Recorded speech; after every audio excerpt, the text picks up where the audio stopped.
एक समय की बात है जब भोला नाम का एक आदमी शहर से वापस आकर सीधे अपने घर की तरफ जा रहा था।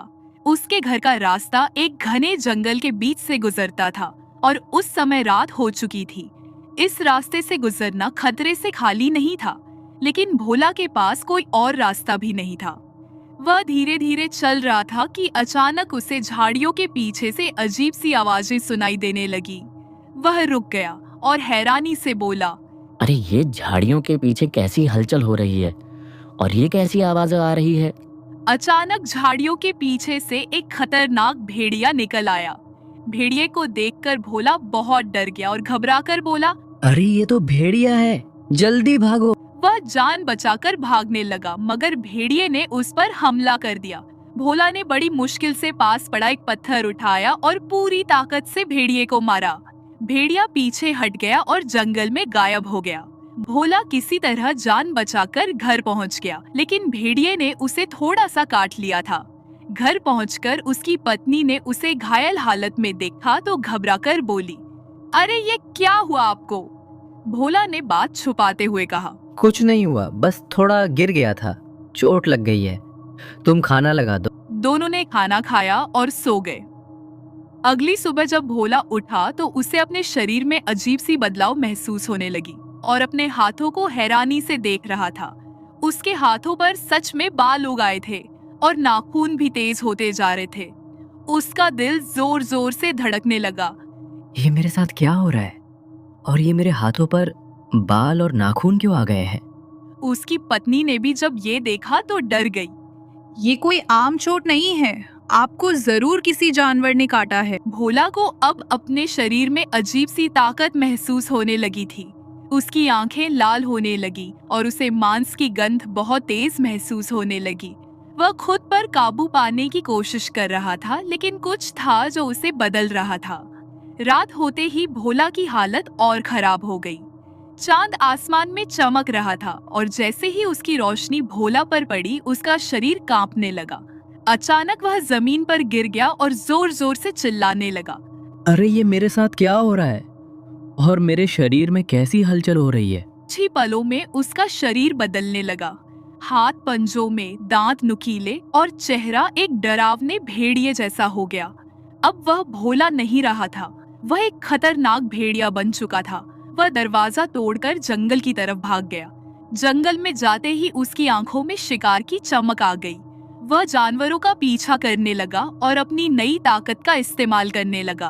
उधर गांव वाले परेशान थे कि रातों को जानवर गायब हो रहे हैं।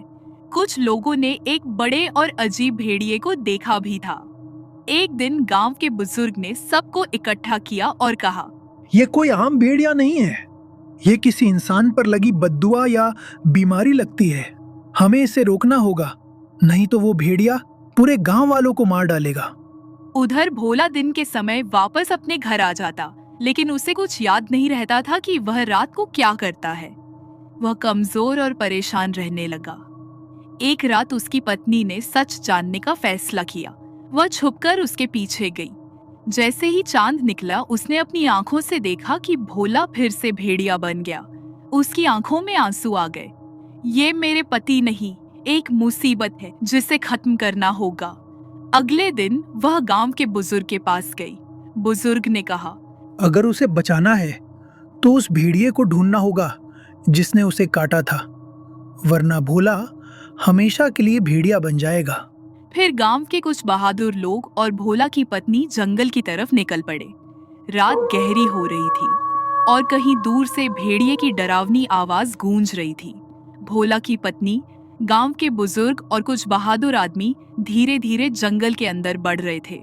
सबके दिलों में डर था, लेकिन भोला को बचाने की उम्मीद भी। अचानक झाड़ियों में तेज हलचल हुई। रुक जाओ, बुजुर्ग ने धीरे से कहा। सब लोग डरकर खड़े हो गए। अगले ही पल एक बहुत बड़ा और खतरनाक भेड़िया सामने आ गया। उसकी आंखें लाल थीं और दांत चमक रहे थे। यही है वो भेड़िया जिसने भोला को काटा था। तभी एक और आवाज आई और अंधेरे से भोला भी भेड़िए के रूप में सामने आ गया। अब वहाँ दो भेड़िए थे, एक असली और एक भोला। भोला की पत्नी की आंखों में आंसू आ गए। भोला, खुद को पहचानो, वह चिल्लाई। कुछ पल के लिए भोला रुक गया, जैसे वह अंदर से लड़ रहा हो। लेकिन तभी असली भेड़िए ने उस पर हमला कर दिया। दोनों भेड़िए आपस में भयानक लड़ाई करने लगे। दांत, पंजे, गुर्राहट, पूरा जंगल गूंज उठा। गांव वाले डर कर पीछे हट गए।